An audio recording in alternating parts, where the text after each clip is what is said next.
Hey, it's Aaron from GameEnthus.com, and today I'll be checking out MonsDRAWsity, designed by Slauson and published by Deepwater Games. MonsDRAWsity follows Eric Slauson's previous game, Tattoo Stories, which was published by Games by Bicycle, which involves more family, people-friendly hilarity and some artistic skill, or in my case, a lack thereof. Let's get into it. Okay, so this is MonsDRAWsity, game by Eric Slauson, published by Deepwater Games.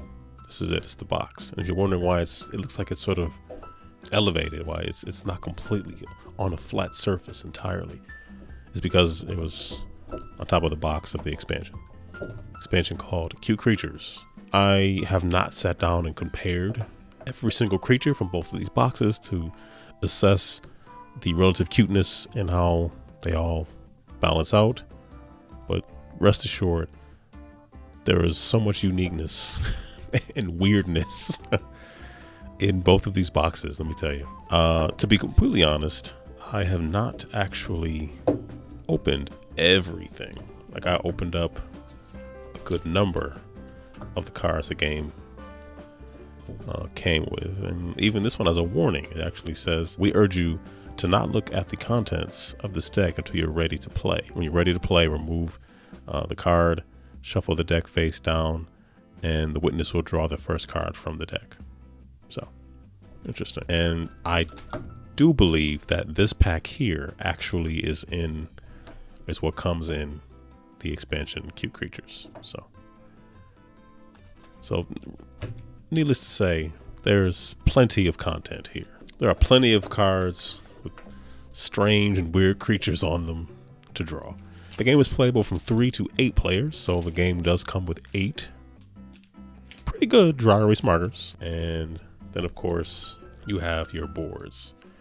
And you're probably asking yourself, why did those cards, that one pack of cards, come in this entire box? A 9th artist board is included.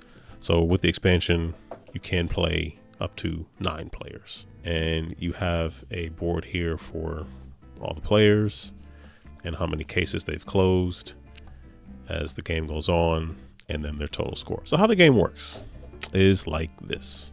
Let's say you had 3 players here. Pick a starting player, a player who's going to be the first witness. Everybody else would be an artist. And that player is going to pick a card, and they're going to look at that card. You're going to set a 20-second timer for that player, and only that player, to look at that card.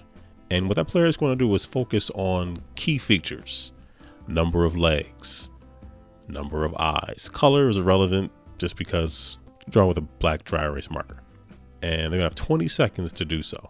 After those 20 seconds are up, they have to put the card down, and then they're going to have to describe what that card is to the best of their ability, while everybody else is going to be trying desperately to draw based on the description that they're hearing. So you might say something along the lines of, okay, this creature is in the shape of a large hand that looks like it's somewhat in a potted plant. So imagine a big plant pot with 6 very skinny vine-like legs coming up.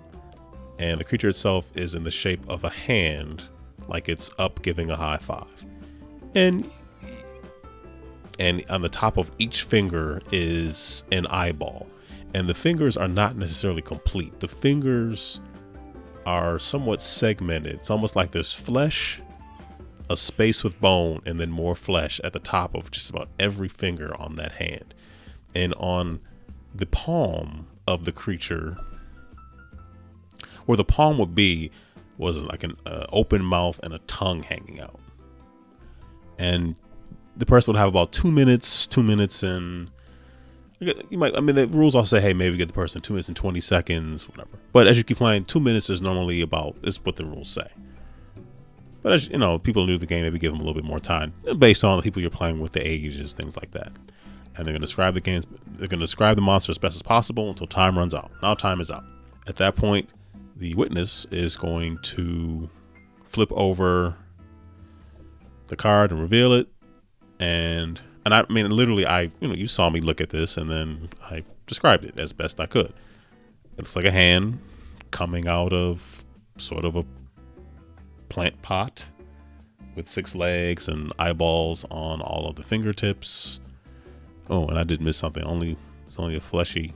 They were all, I missed that. Only the middle finger had like bone exposed. I did the best I could do. But I was just frantically, drawing and trying to get it right. And they're asking questions too. Now, I'm pretty sure the rules say you can ask questions. You can't point to things in the room. Like there's rules about what you can and cannot do. So now that the witness has revealed what the car was, then everybody's going to show what their drawings are. Now, instead of me drawing all this stuff right here in real time, I'm just going to kind of superimpose into this space here many of the drawings that I did when I played this game with my children, with my wife, with my cousin. I'll show you some of the pictures of things that we did, so you get a more of a visual how things might look.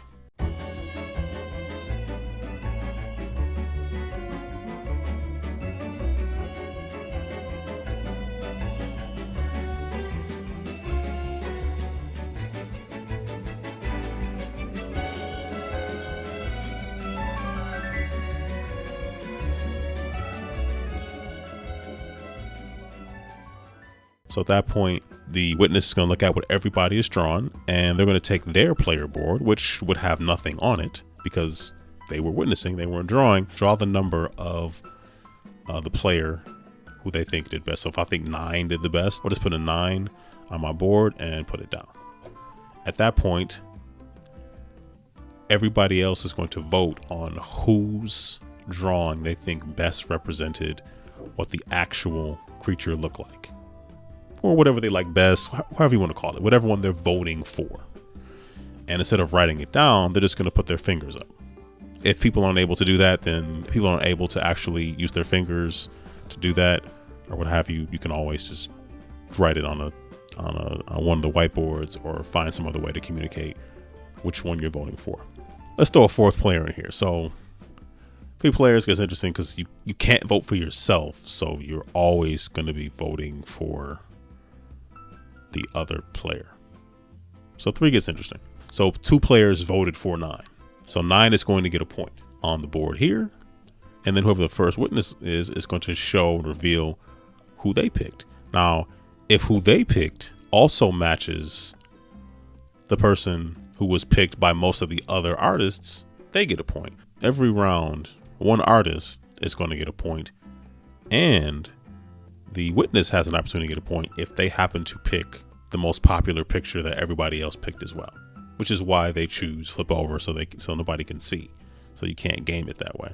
That is how MonsDRAWsity is played. It's meant to just be silly fun when you're having a heck of a time describing all types of weird. How do you describe that? That like has a part down the middle. It just, wow. There's some interesting ones. And what's really funny is when people's descriptions of things can be hilarious, because somebody would look at this, and I remember I had this one and my girls were kind of taken aback because I looked at this one and it sort of reminded me of a Metroid. When I was describing it to them, I didn't say the word Metroid. I looked at it and I saw, okay, the snout looks like sort of an elephant's trunk, bags over the eyes, a clear bulbous head. I just went in and just did the best I could do. And their drawings, pretty sure I have the picture up, look pretty close. Like this one. I mean, I guess if people knew what cat dog was, I might mention something like that, but I'd say it's more of a half rat, half evil satyr. I don't know. There's so much here. It's wow. Where do we begin? What are my thoughts? I really enjoyed MonsDRAWsity.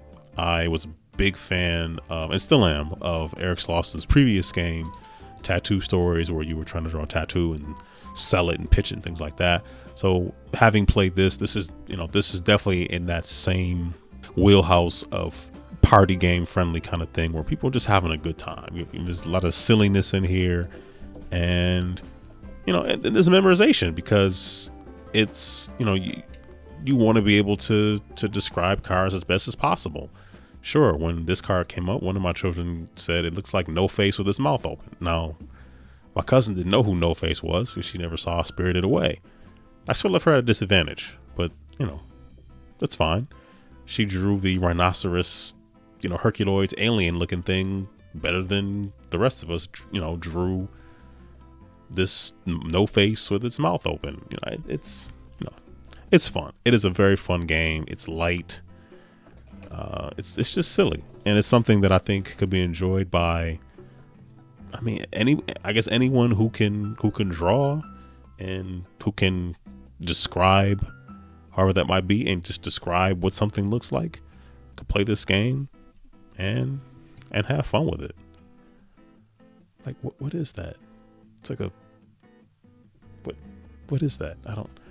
Wow. Oh gosh. Oof.